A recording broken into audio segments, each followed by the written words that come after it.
ਜਿਹੜੇ ਪਰਚੇ ਪਾ ਰਹੇ ਹੋ ਨਾ ਸਾਡੇ ਤੇ, ਇਹਦੇ ਤੇ ਵੀ ਆਉਣੇ ਆ ਅਸੀਂ ਬਾਅਦ ਚ, ਉਹ ਤੁਹਾਡੇ ਤੇ ਪੈਣੇ ਚਾਹੀਦੇ ਆ। ਜਿਹੜੇ ਟਰੈਕਟਰ ਤੇ ਤੁਸੀਂ ਅੱਗੇ ਸਟੇਜ ਲਾਈ ਸੀ, ਉਹ ਟਰੈਕਟਰ ਬੈਰੀਕੇਡ ਭੰਨ ਕੇ ਹੀ ਆਇਆ ਸੀ। ਤੁਸੀਂ ਹਾਲਤ ਕੀ ਕੀਤੀ ਆ ਕਿਸਾਨਾਂ ਦੀ? ਇਹ ਤੁਹਾਡੀਆਂ ਸਾਜ਼ਿਸ਼ਾਂ ਕਰਕੇ ਹੋਈ ਆ।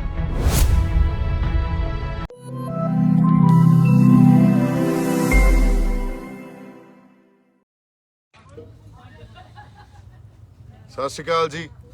ਵਾਹਿਗੁਰੂ ਜੀ ਕਾ ਖਾਲਸਾ, ਵਾਹਿਗੁਰੂ ਜੀ ਕੀ ਫਤਿਹ।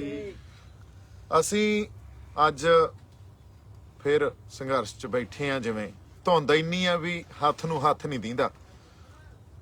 ਅੱਜ ਦੀ ਜਿਹੜੀ ਮੀਟਿੰਗ ਹੋਈ ਆ ਉਹਦੇ ਬਾਰੇ ਗੱਲਬਾਤ ਕਰਦੇ ਆ। ਜਿਹੜੀ ਸਾਡੇ ਕਿਸਾਨ ਆਗੂ ਤੇ ਸਰਕਾਰ ਦੀ ਮੀਟਿੰਗ ਹੋਈ,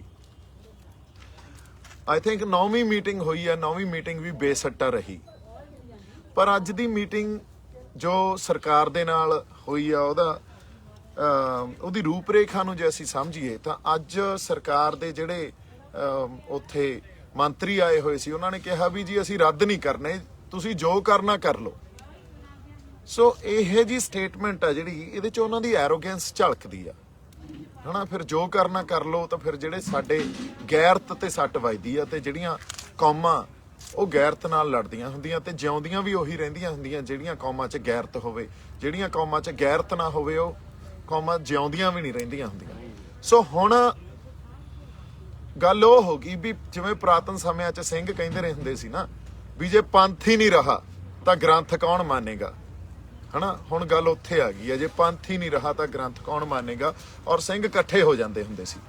ਸੋ ਸਾਨੂੰ ਵੀ ਹੁਣ ਮੈਨੂੰ ਲੱਗਦਾ ਇਹ ਗੱਲ ਸਮਝ ਲੈਣੀ ਚਾਹੀਦੀ ਆ, ਸਾਡੀ ਗੈਰਤ ਤੇ ਸੱਟ ਵੱਜੀ ਆ। ਅਗਲੀ ਗੱਲ ਸਰਕਾਰਾਂ ਦੀ ਜੇ ਆਪਾਂ ਕਰ ਲਈਏ, ਸਰਕਾਰਾਂ ਜਿਸ ਢੰਗ ਨਾਲ ਸਾਜ਼ਿਸ਼ਾਂ ਘੜਦੀਆਂ ਜਾਂ ਹਾਲਾਤ ਪੈਦਾ ਕਰਦੀਆਂ, ਉਹਨਾਂ ਹਾਲਾਤਾਂ ਕਰਕੇ ਹੀ ਇਹ ਸੰਘਰਸ਼ ਖੜਾ ਹੋਇਆ, ਇਹ ਐਜੀਟੇਸ਼ਨ ਖੜੀ ਹੋਈ ਆ। ਤੇ ਅੱਜ ਤੁਸੀਂ ਕਹਿੰਦੇ ਹੋ ਜੋ ਕਰਨਾ ਕੁਛ ਕਰ ਲਓ। ਤੁਸੀਂ ਜਿਹੜੀ ਸਾਡੇ ਕਿਸਾਨਾਂ ਦੀਆਂ ਖੁਦਕੁਸ਼ੀਆਂ, ਇੱਕ ਸਾਲ 'ਚ 3 ਤੋਂ 4 ਲੱਖ ਕਿਸਾਨ ਮਰਦੇ ਆ, ਖੁਦਕੁਸ਼ੀਆਂ ਕਰਦੇ ਆ। ਉਹ ਇਸ ਕਰਕੇ ਕਰਦੇ ਆ ਕਿਉਂਕਿ ਤੁਸੀਂ ਜਿਹੜੀਆਂ ਨੀਤੀਆਂ ਘੜਦੇ ਹੋ ਨਾ, ਇਹਦੀ ਤੁਸੀਂ ਨੀਂਹ 1966 'ਚ ਰੱਖ ਲਈ ਸੀ। 1966 'ਚ ਨੀਂਹ ਰੱਖੀ ਗ੍ਰੀਨ ਰੈਵੋਲੂਸ਼ਨ ਦੇ ਥਰੂ, ਤੇ ਉਸ ਨੀਂਹ ਨੇ ਅੱਜ ਖੜੇ ਕਿੱਥੇ ਆ ਅਸੀਂ? ਸਾਡੇ ਤੇ ਕਰਜ਼ੇ ਆ ਤੇ ਅਸੀਂ ਖੁਦਕੁਸ਼ੀਆਂ ਕਰਦੇ ਆ। ਤੇ ਉਹਦੇ ਜ਼ਿੰਮੇਵਾਰ ਕੌਣ ਆ? ਫਿਰ ਉਹਦੇ ਜ਼ਿੰਮੇਵਾਰ ਸਰਕਾਰਾਂ ਆਪ ਆ। ਅੱਜ ਤੁਸੀਂ ਜਿਹੜੇ ਪਰਚੇ ਪਾ ਰਹੇ ਹੋ ਨਾ ਸਾਡੇ ਤੇ, ਇਹਦੇ ਤੇ ਵੀ ਆਉਣੇ ਆ ਅਸੀਂ ਬਾਅਦ ਚ, ਉਹ ਤੁਹਾਡੇ ਤੇ ਪੈਣੇ ਚਾਹੀਦੇ ਆ।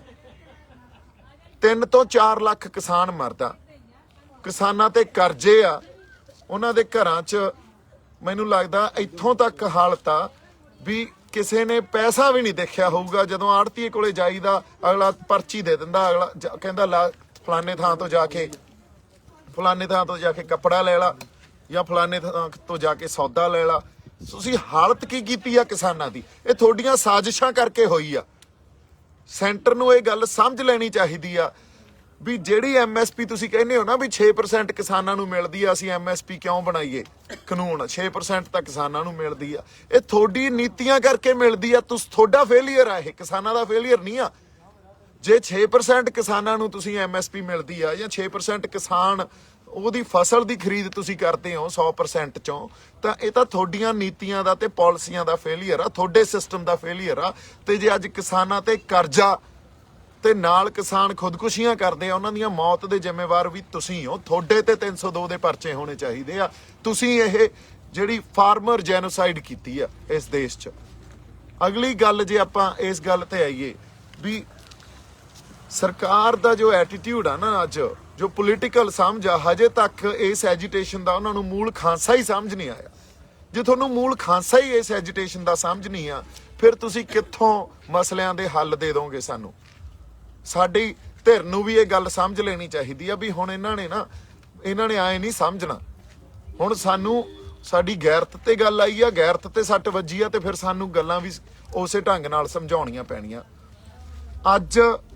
ਅੱਜ ਦੀ ਮੈਂ ਤੁਹਾਨੂੰ ਘਟਨਾ ਦੱਸਦਾ। ਅੱਜ ਇਹਨਾਂ ਨੇ ਜਿਹੜੇ ਸਾਹਮਣ ਭੇਜੇ ਮੇਰੇ ਬ੍ਰਦਰ ਤੇ ਵੀ UAPA ਐਕਟ ਮਨਦੀਪ ਤੇ, ਉਸ ਐਕਟ ਦੇ ਅਧੀਨ ਇਹਨਾਂ ਨੇ ਸਾਹਮਣ ਭੇਜੇ ਤੇ ਉਹਦੀ ਪੇਸ਼ੀ ਰੱਖੀ ਦਿੱਲੀ FIR ਦਰਜ ਆ 15 ਦਸੰਬਰ ਦੀ ਕੋਈ FIR ਆ ਤੇ ਉਹਦੇ ਅਧੀਨ ਇਹਨਾਂ ਨੇ ਸਮਨ ਭੇਜੇ।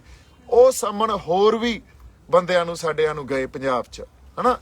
ਹੁਣ ਇਹਨਾਂ ਨੇ ਉਸ ਹਰ ਵਿਅਕਤੀ ਨੂੰ ਉਹਨਾਂ ਦੇ ਪਰਿਵਾਰਾਂ ਨੂੰ ਟਾਰਗੇਟ ਕਰਨ ਸ਼ੁਰੂ ਕਰਤਾ, ਜਿਹੜੇ ਪਰਿਵਾਰਾਂ ਦੀ ਜਾਂ ਜਿਹੜੇ ਵਿਅਕਤੀਆਂ ਦੀ ਇਸ ਸੰਘਰਸ਼ 'ਚ ਕੋਈ ਸ਼ਮੂਲੀਅਤ ਆ ਤੇ ਉਹ ਮਾੜਾ ਮੋਟਾ ਇੰਪੈਕਟ ਰੱਖਦੇ ਆ, ਕਿਉਂਕਿ ਇਹਨਾਂ ਨੇ ਇਹੀ ਕਰਨਾ ਹੁੰਦਾ। ਇਹ ਜਿਹੜੇ ਪੈਂਤਰੇ ਆ ਨਾ, ਇਹ ਬੜੇ ਪੁਰਾਣੇ ਆ। ਸਾਡੇ ਪਰਿਵਾਰ ਨੇ ਤਾਂ ਬੜੇ ਇਹ ਪਹਿਲਾਂ ਦੇਖੇ ਆ, ਹੁਣ ਦੇਖ ਲਾਂਗੇ, ਉਹ ਐਡੀ ਕੋਈ ਗੱਲ ਨਹੀਂ।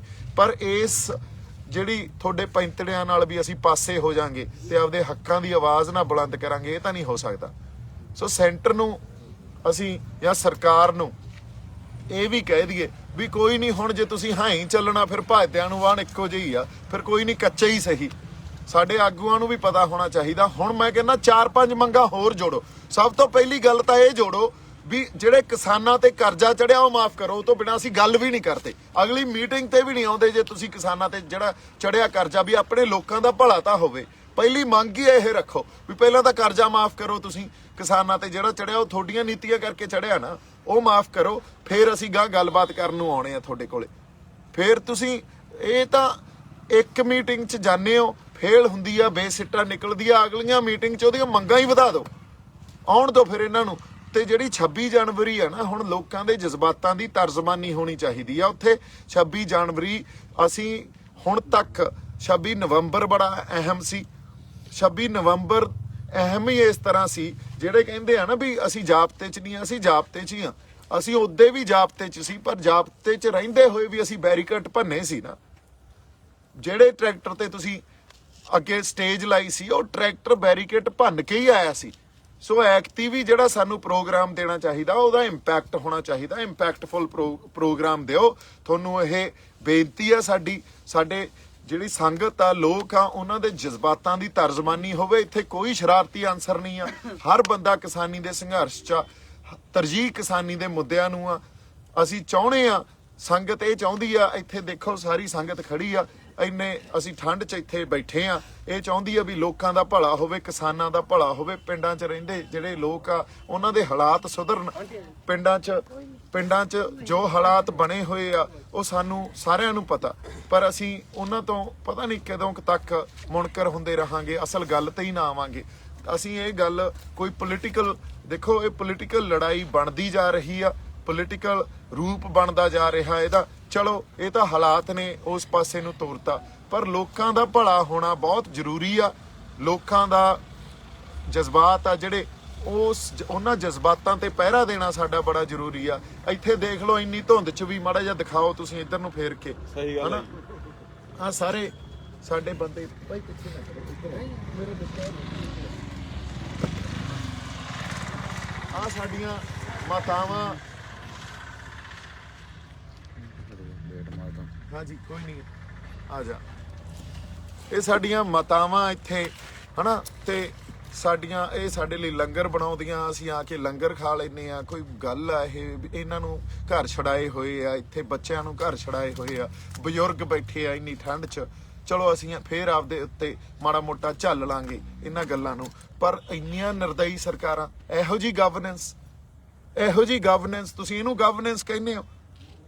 ਇਸ ਤਰ੍ਹਾਂ ਦੇਸ਼ ਚੱਲਦੇ ਆ। ਹੁਣ ਉਦੋਂ ਬਾਅਦ ਤੁਸੀਂ ਵੰਗਾਰੀ ਜਾਂਦੇ ਹੋ ਸਾਨੂੰ, ਜਿਵੇਂ ਪਤਾ ਨਹੀਂ ਕਿੱਡਾ ਕੁ ਵੱਡੇ ਜੰਗ ਦੀ ਤਿਆਰੀ ਤੁਸੀਂ ਵਿੱਢੀ ਬੈਠੇ ਹੋ, ਤੇ ਉਹਦੇ ਖਾਤਰ ਤੁਸੀਂ ਕਿੱਡੇ ਵੱਡੇ ਖਰਚੇ ਕਰ ਦੋਗੇ। ਤੁਸੀਂ ਆਪਦੀਆਂ ਆਰਮਡ ਫੋਰਸਿਸ ਨੂੰ ਬੁਲਾਓਗੇ, ਬੈਰੀਕੇਟਿੰਗ ਕਰੋਗੇ, ਕੰਟੇਨਰਸ ਰੱਖੋਗੇ, ਪਰ ਕਿਸਾਨਾਂ ਨੂੰ ਉਹਨਾਂ ਦਾ ਹੱਕ ਨਹੀਂ ਦੇਣੇ। ਕਿਸਾਨਾਂ ਨੂੰ ਇਹ ਨਹੀਂ ਕਹਿਣਾ ਵੀ ਨਹੀਂ ਤੁਹਾਨੂੰ ਕੋਈ ਨਹੀਂ, ਤੁਹਾਡੇ ਹੱਕ ਦਿੰਨੇ ਆ, ਤੁਹਾਡੀ ਖਾਤਰ ਵੀ ਕੁਝ ਕਰਦੇ ਆ। ਇਹ ਨਹੀਂ ਕਰਨਾ ਅਸੀਂ।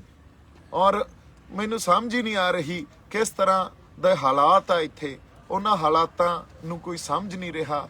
ਕੋਈ ਤੁਹਾਡੇ ਚੋਂ ਹੀ ਬੰਦਾ, ਕੋਈ ਨੇਕ ਰੂਹ ਹੋਵੇ, ਉਹਦੇ ਅੰਦਰ ਕਿਤੇ ਮਾੜੀ ਮੋਟੀ ਇਨਸਾਨੀਅਤ ਜਾਗ ਜੇ, ਹਨਾ।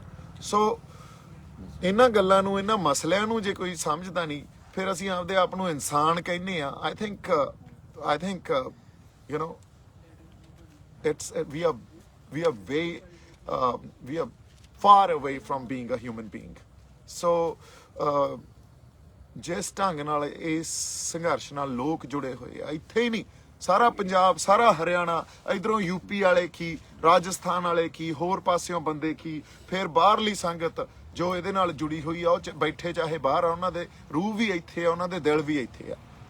ਸੋ ਇਹ ਕੋਈ ਇਹਦੀ ਇੰਪੋਰਟੈਂਸ ਆ ਨਾ, ਜਿਹੜੀ ਇਹਦੀ ਇੰਪੋਰਟੈਂਸ ਇਸ ਸੰਘਰਸ਼ ਦੀ, ਇਹ ਕੋਈ ਸਥਾਨਕ ਨਹੀਂ ਆ, ਇਹ ਲੋਕਲ ਨਹੀਂ ਆ, ਗਲੋਬਲ ਆ। ਸਰਕਾਰ ਨੂੰ ਅਸੀਂ ਹੁਣ ਵੀ ਕਹਿ ਰਹੇ ਹਾਂ ਵੀ ਤੁਸੀਂ ਸਮਝ ਜਾਓ, ਤੁਸੀਂ ਜੋ ਗੱਲਬਾਤ ਦਾ ਸਿਲਸਿਲਾ ਜਾਂ ਸੰਘਰਸ਼ ਦਾ ਜੋ ਇਹਦੀ ਰੂਪਰੇਖਾ, ਇਹਨੂੰ ਵਿਗਾੜੋ ਨਾ, ਹਾਲਾਤ ਨਾ ਪੈਦਾ ਕਰੋ ਵੀ ਇਹ ਵਿਗੜ ਕੇ ਕਿਸੇ ਹੋਰ ਪਾਸੇ ਨੂੰ ਜਾਵੇ। ਆਪਦੀ ਜਿਹੜੀ ਤੁਹਾਡੇ ਕੋਲੇ ਸਿਸਟਮ ਆ, ਜਾਂ ਤੁਸੀਂ ਜਿੰਨੇ ਰਿਸੋਰਸਿਸ ਰੱਖੇ ਹੋਏ ਆ, ਜਾਂ ਆਪਦੀਆਂ ਫੋਰਸਸ ਤੇ ਇੰਨਾ ਹੰਕਾਰ ਨਾ ਕਰੋ ਵੀ ਤੁਸੀਂ ਕਿਸੇ ਤਰ੍ਹਾਂ ਵੀ ਲੋਕਾਂ ਨੂੰ ਇੰਨਾ ਕੁ ਦਬਾ ਦਿਓ ਜਾਂ ਉਹਨਾਂ ਨੂੰ ਕੁਚਲ ਦਿਓ ਵੀ ਲੋਕ ਬੋਲਣ ਜੋਗੇ ਵੀ ਨਾ ਰਹਿਣ। ਜਦੋਂ ਜਦੋਂ ਜ਼ਬਰ ਤੇ ਜ਼ੁਲਮ ਕਿਤੇ ਵਧੂਗਾ, ਉਦੋਂ ਉਦੋਂ ਉਹਦਾ ਵਿਰੋਧ ਵੀ ਪੈਦਾ ਹੋਊਗਾ, ਉਹਦੇ ਖਿਲਾਫ ਆਵਾਜ਼ ਵੀ, ਇਹ ਕੁਦਰਤੀ ਵਰਤਾਰਾ, ਇਹਦੇ ਖਿਲਾਫ ਆਵਾਜ਼ ਵੀ ਉੱਠੂਗੀ, ਬੁਲੰਦ ਹੋਊਗੀ। ਸੋ ਇਹ ਜਿਹੜੇ ਲੋਕ ਆ ਨਾ, ਇਹ ਤੁਹਾਡੇ ਜ਼ਬਰ ਤੇ ਜ਼ੁਲਮ ਨੂੰ ਠਾਲਣ ਵਾਸਤੇ ਹੀ ਬੈਠੇ ਆ। ਦੁਨੀਆ ਦੇਖ ਰਹੀ ਆ ਇਸ ਸੰਘਰਸ਼ ਨੂੰ, ਦੁਨੀਆ ਦੇਖ ਰਹੀ ਆ ਇਹਨਾਂ ਲੋਕਾਂ ਨੂੰ, ਤੇ ਇਹਨਾਂ ਲੋਕਾਂ ਨੇ ਇੱਥੋਂ ਦਾ ਸਭ ਕੁਝ ਬਦਲ ਦੇਣਾ, ਤਰਜ਼ਾ ਜ਼ਿੰਦਗੀ ਬਦਲ ਦੇਣੀ ਆ ਜੇ ਤੁਸੀਂ ਨਾ ਸੁਧਰੇ ਤਾਂ। ਸੋ ਸਾਡੀ ਤਾਂ ਤੁਹਾਨੂੰ ਬੇਨਤੀ ਆ ਵੀ ਹੁਣ ਜਿਹੜੇ ਇਹੋ ਜਿਹੇ ਹਾਲਾਤ ਨਾ ਪੈਦਾ ਕਰੋ, ਜਿਹੜੇ ਹਾਲਾਤ ਤੁਸੀਂ ਸਮੇਂ ਤੋਂ ਸਾਨੂੰ ਪੈਦਾ ਕਰਦੇ ਆ ਰਹੇ ਹੋ, ਸਾਨੂੰ ਉਹਨਾਂ ਹਾਲਾਤਾਂ 'ਚ ਗੁਜ਼ਰਨਾ ਪੈਂਦਾ। ਉਹਨਾਂ ਹਾਲਾਤਾਂ ਦੀ ਦੇਣ ਆ ਵੀ ਇੱਥੇ ਐਡੀ ਕੁ ਵੱਡੀ ਅਰਾਜਕਤਾ ਪੈਦਾ ਹੋ ਰਹੀ ਆ, ਕੋਈ ਸਾਰਥਕ ਸਮਾਜ ਨਹੀਂ, ਉਹਨਾਂ 'ਚ ਨੈਤਿਕਤਾ ਨਹੀਂ ਰਹੀ, ਉਹਨਾਂ 'ਚ ਹਿਊਮੈਨਿਟੀ ਨਹੀਂ ਰਹੀ।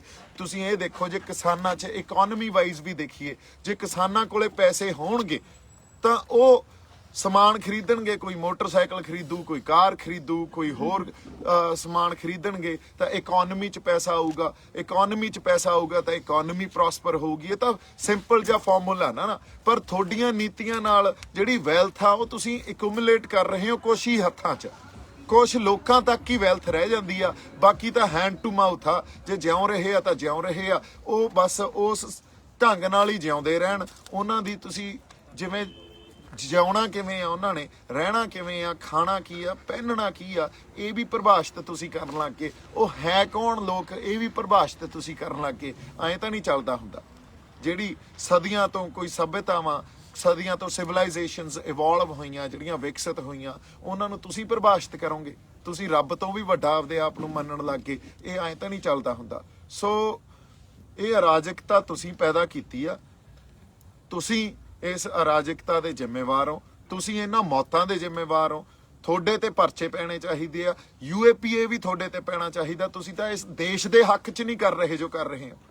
ਜੇ ਅਸਲ ਤੌਰ ਤੇ ਮੰਨੀਏ, ਦੇਸ਼ ਦੇ ਜਿਹੜੇ ਐਂਟੀ ਨੈਸ਼ਨਲ ਤਾਂ ਸਰਕਾਰਾਂ, ਐਂਟੀ ਨੈਸ਼ਨਲ ਲੋਕ ਨਹੀਂ ਆ ਲੋਕ ਐਂਟੀ ਨੈਸ਼ਨਲ ਆ ਜਿਹੜੇ ਸੜਕਾਂ ਤੇ ਬੈਠੇ ਆ, ਇੱਥੇ ਧੂਣੀਆਂ ਲਾਈ ਬੈਠੇ ਆ। ਤੁਸੀਂ ਤਾਂ ਬੈਠੇ ਹੋ ਕੋਠੀਆਂ 'ਚ ਹੀਟਰ ਲਾ ਕੇ, ਹਨਾ। ਅਸੀਂ ਇੱਥੋਂ ਕਿਤੋਂ ਤਾਰਾਂ ਖਿੱਚਦੇ ਆ, ਜੇ ਕਿਸੇ ਨੇ ਹੀਟਰ ਲਾਉਣਾ, ਉੱਥੋਂ ਫਲਾਨਾ ਪਾਣੀ ਉੱਥੋਂ ਆਉਂਦਾ, ਲੰਗਰ ਉੱਥੋਂ ਆਉਂਦਾ, ਇੱਥੇ ਬਾਥਰੂਮ ਆਏ ਬਣਾਏ ਹੋਏ ਆ, ਇੱਥੇ ਪਤਾ ਨਹੀਂ ਕੀ ਹਾਲ ਆ। ਇਨਹਿਊਮਨ ਕੰਡੀਸ਼ਨਸ 'ਚ ਅਸੀਂ ਰਹਿ ਰਹੇ ਹਾਂ, ਕਿਸੇ ਨੂੰ ਕੋਈ ਫਰਕ ਹੀ ਨਹੀਂ ਪੈ ਰਿਹਾ, ਔਰ ਹਜੇ ਤੱਕ ਤੁਹਾਨੂੰ ਸਮਝ ਹੀ ਨਹੀਂ ਆ ਰਹੀ ਤੇ ਤੁਸੀਂ ਇਹਨੂੰ ਗਵਰਨੈਂਸ ਕਹਿੰਦੇ ਹੋ ਤੇ ਤੁਸੀਂ ਦੇਸ਼ ਨੂੰ ਗਵਰਨ ਕਰ ਰਹੇ ਹੋ। I think you guys should be ashamed of yourself. So ਇੰਨੀਆਂ ਕੁ ਗੱਲਾਂ ਆਪਾਂ ਕਰਨੀਆਂ ਸੀ।